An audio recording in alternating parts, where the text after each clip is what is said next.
Somewhere right now, a child is sitting in a classroom being taught third grade material, and they are lost.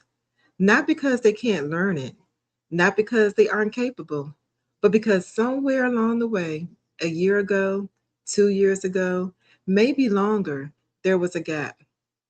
A concept that didn't land, a teacher who moved on before everyone was ready, a period of disruption that pulled them out of the sequence. And instead of going back to fill that gap, the world just keep moving forward. And now that child sits in class every day feeling like something is fundamentally wrong with them. And what's actually wrong is that nobody ever went back for them. A child who is behind is not a child who can't learn. They are a child who was never taught what they needed and then blamed for not knowing it. Welcome to Dr. Wilson's Butterfly Talk, where we have real conversations about what it actually takes to raise a child who believes in themselves. Let me say that again. Where we have real conversations about what it actually takes to raise a child who believes in themselves. I'm Dr. Wilson, over 20 years in real classrooms. And one of the things I have seen consistently across every grade level, every school, every community is the damage done when we confuse a learning gap with a learning limit. Today, we're talking about children who have been labeled behind and why that word, used without care, can become the very thing that keeps them there. I want to tell you a little story about Carlos. Carlos was in fifth grade and reading at a second grade level. His teachers had noted it every year, below grade level, needs intervention, lacks foundational skills. Year after year, the same notes. And year after year, Carlos was pulled out, placed in intervention groups, handed different books than everyone else, and quietly, officially taught that he was less. When I met Carlos, he had one sentence ready for any reading related activity: I can't read. Not, I'm still learning to read. Not, reading is hard for me. Just, I can't. Flat, final, decided. So I decided to do something different. I didn't start with his reading level, I started with what he knew.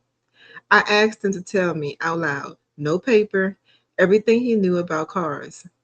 His eyes lit up. For 10 minutes, he gave me a masterclass in engine mechanics, brand histories, horsepower comparisons. The vocabulary was extraordinary. The logic was airtight. I looked at him and said, Carlos, you are not a child who can't read. You are a child who never got the right entry point into reading. We're going to find yours. Nobody ever said it like that before. He said it quietly, like he was trying to decide whether to believe it. We built his reading curriculum around cars. Within 4 months, he had gained two reading levels. He wasn't behind because he couldn't learn. He was behind because no one had ever taught him from where he actually was. See, here's the real problem. Here's the truth about learning gaps that the educational system rarely says out loud. A gap is not a ceiling, a gap is a missing floor.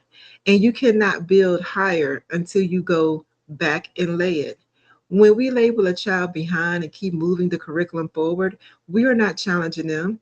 We are abandoning them. We are asking them to run a race that started 3 miles ahead of where they're standing, and then shaking our heads when they fall behind. And when a child experiences that abandonment year after year, they stop trying. Not because they gave up on learning, but because they believe learning gave up on them. And this is where the proactive approach is everything. A reactive educator looks at the grade level standard and teaches to it, hoping the child catches up on their own. A proactive educator asks, where does this child actually need me to start?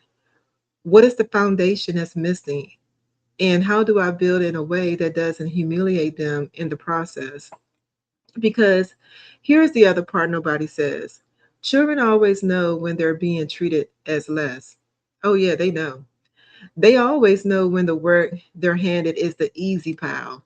And every time they know the story they tell themselves is, I can't learn. And this gets a little darker for them. Meeting a child where they are is not lowering the bar, it is finding the right ladder. So here are the solutions, what you can do today.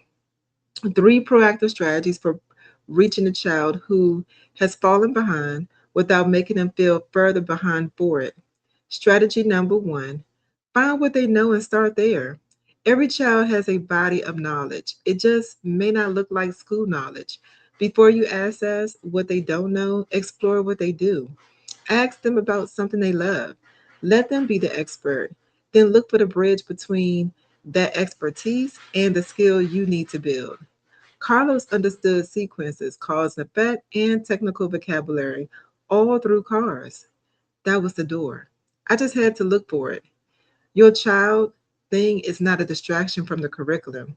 It may be the only route into it. Strategy number 2, separate their effort from their level. When a child is behind grade level, they need to hear clearly and often that their effort is seen independently of their current level. Instead of, you're still working on second grade skills. Maybe you should try. You tackled something hard today that you couldn't do last week. That's what growing looks like. Growth is real progress. It is the only progress that matters for a child rebuilding their belief in themselves. The grade level will follow, but only if the belief comes first. Strategy number 3, make the gap private. Please, not public. One of the most damaging things we do to children who are behind is making their level visible to their peers. Different books, different groups, different everything. And every child in the room knows exactly what it means. Whenever possible, protect their dignity. Give differentiated support in ways that don't broadcast a child's gap to the whole room. The learning can happen privately. The shame, once attached, is much harder to remove. Say